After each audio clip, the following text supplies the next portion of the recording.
some inconsistencies now in Genesis. Less immorality, but problems that do lead to at least an immoral construct as far as dogma goes. And God said, "Let there be light," and there was light. God saw that the light was good, and he separated the light from the darkness. God called the light day, and he called the darkness night. There was evening and there was morning, the first day.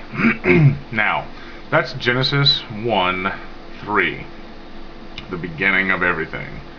Now let's compare that to Genesis 2, the first day. Now no shrub had yet appeared on the earth, and no plant had yet sprung up, for the Lord God had not sent rain on the earth, and there was no one to work the ground. But streams came up from the earth and watered the whole surface of the ground. Then the Lord God formed a man from the dust of the ground, and breathed into his nostrils the breath of life, and the man became a living being. Now, this is the process of creation. And this is saying that on the first day, man was made. Contrary to the first day, which just light and dark were separated. Now, to emphasize this, Genesis 1 again. Man is not made until the 6th day. And it says in Genesis 1... here we go. Genesis 1:26. Let us make mankind in our image. Let us make man in our likeness, so that they may rule over the fish in the sea and the birds in the sky, over the livestock and all the wild animals, and over all the creatures that move along the ground. So God created mankind in his own image, and in the image of God he created them. Male and female he created them. It goes on, and there's several more verses. At the end of it, though, it says, there was evening and there was morning, the 6th day. It's quite clear in this that God made all that on the 6th day. Now, the reason I can actually show that this is a contradiction with Genesis 2 is that this describes in order of what happened. 1, 2, 3, 4, 5, 6, and God rested on the 7th. In Genesis 2, it actually gives description. No shrub had yet appeared on the earth, and no plant had yet sprung up. Okay, in Genesis 1, land and vegetables were created, and plants and stuff were created on the 3rd day. So, just in the first 2 chapters of the Bible, it already contradicts itself. There's a flaw in its accuracy. I don't know how you rationalize that. If this is supposed to be a perfect book about history, an actual historical event that took place, dictated by God, and there are already contradictions. That's a major problem. Now, another problem is that I'm not sure, and here I'm going to be snippy a little bit, I'm not sure why God would be talking to himself, except that the original Elohim was referred to as a group of gods. Now, I don't know enough about this particular issue to go into it, but it is very widely discussed that the God of the Bible even recognizes itself in many places. It is not the only God. In fact, thou shalt have no other gods before me is one of the commandments. He doesn't say there aren't any other gods, he just said no other gods shall be before me. But he says, let us make mankind in our image. Let us make mankind in our image. Which is humorous. He's only God. He's one being. And then later on, when Adam and Eve have sinned, and God kicks them out for behaving in the nature that he created them with, he says that if they've already eaten of the tree of knowledge of good and evil, if we kick them out before they eat of the tree of immortality, they won't be able to become like us. It's funny because you can almost sense this idea of fear. But again, that's beside the point. But again, it's us, as in plural. As in, he's either talking to himself because he's a schizophrenic, or has multiple personalities or something, or this is the reference to the multiple gods thing. Now that's just a side issue. The other part is when they realize after eating of the tree of knowledge, Adam and Eve, it talks about them knowing that they realized that they were naked, and they covered their shame by like sewing together fig leaves. Now, this brings into question something huge. Why is being naked wrong? Why is it evil, bad? That doesn't make sense. God created everything and everything was perfect. They eat fruit and have this realization that there are good things and evil things, or what have you.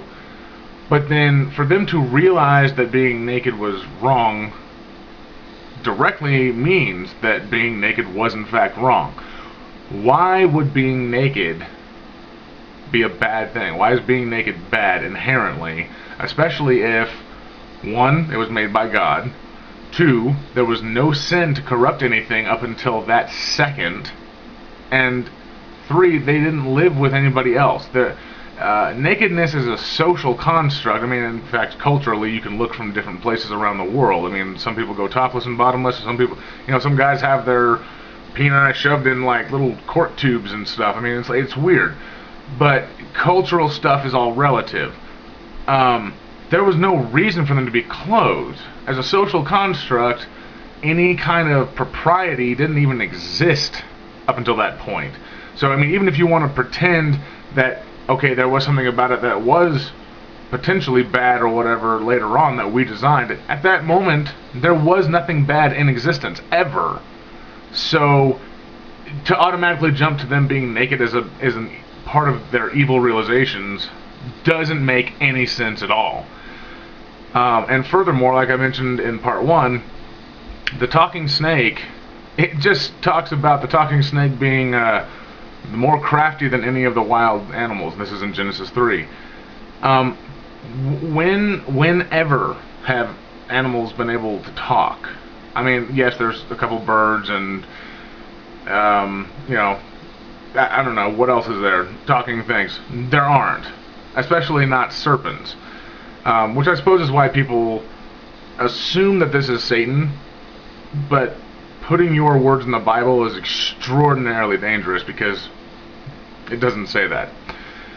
Now, there's a few other parts, but I want to hit the bit about Adam and Eve.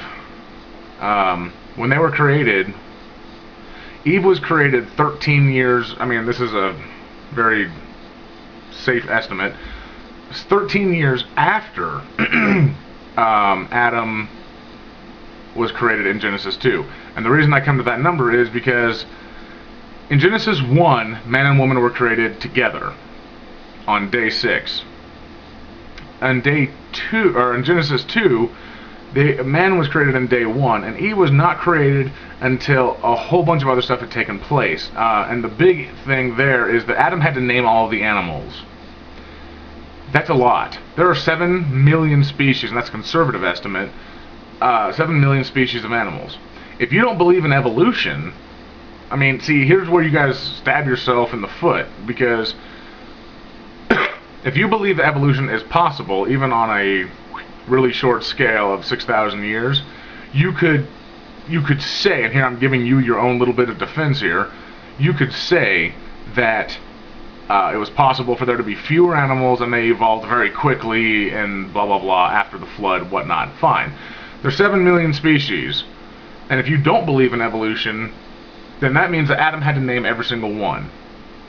7 million species, even at naming one every minute of the day, would be 13 years of a time span. And then woman was created out of Adam's rib.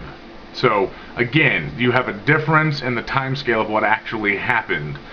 But then, even further, here's another problem. They get to eating the tree, and God finds them, and he says, "Where are you?" As if God has to, like, stroll around in the garden to try to find them. I mean, it's a very human expression of a story. God seeking his creation. This is the omnipotent knower of everything past, present, and future, and you think he actually had to call out to find his people? Ignorant. Just flat out ignorant. And then he's having this discussion with her, And he says, because you have done this to the serpent, all these things are going to happen. Fine. Don't care about the serpent because this is just a story. But as a relevance to what happens to the man and the woman, listen to this.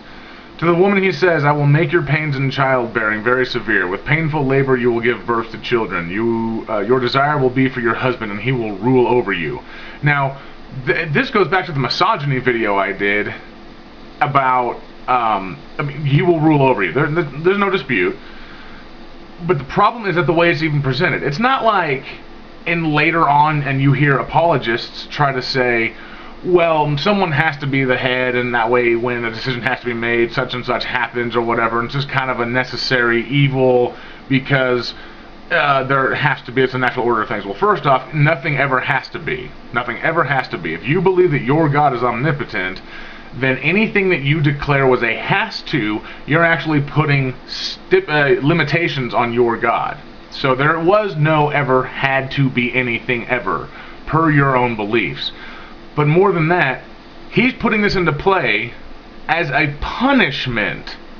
And that's the part that pisses me off. This is not a decree that this is the natural order of things. This is a decree that your husband will rule over you as a punishment for you screwing up. And that sets the tone for misogyny throughout the entire Bible. But then to Adam it says, because you listened to your wife and ate fruit from the tree about which I commanded you, you must not eat from it. Cursed is the ground because of you. Through painful toil you will eat food from it all the days of your life. It will produce thorns and thistles for you, and you will eat the plants of the field. By the sweat of your brow you will eat your food until you return to the ground, since from it you were taken. For dust you are, and to dust you will return. Now, this goes again back to them being punished for something that they could not have known was wrong. A punishment is something that happens as a result of you doing something wrong. Now, it can be argued that, well, babies don't know that you shouldn't touch a thing, so if they don't listen to no, you swat their hand and, it's mean. Okay, but therein sets up the different precedents for how you're weighing out these two things. Something is a temporary, finite, short-term, emphasize this, thing to inhibit somebody from injuring themselves. The other is a punishment for doing something that they knew was wrong. Completely different things. Now, if they did not know right and wrong before eating the tree of knowledge of good and evil, how can you punish them for that? And further, how can you punish them so severely and indefinitely? And then thirdly, that whole original sin crap, or that we're all children of Adam and Eve, so we're all born with their sins and whatnot. How dare you think that it would be okay for the child of somebody to carry the punishment value of their ancestors just because they were born to them? This is very, very archaic thinking, that just because somebody's born of somebody, they're guilty of the same stuff. It's absolutely asinine, makes no sense on any level, and would never be allowed in any form, in any medium, in any kind of system of law that we have established at all. You cannot just say guilty by bloodline. That doesn't work. But God, your God, feels that it's completely okay to punish every single human ever born, everywhere, since the beginning of time, because of what two people did at the beginning of time. How moral is that?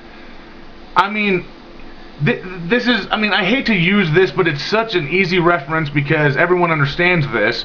Racism. Okay, so I've actually heard the argument that somebody doesn't like a certain color skin person because when they were blah blah blah, their wallet got stolen or some stupid crap. And they blame the entire, I hate even to say that entire race, because it's not race, that entire culture, because of what one person did.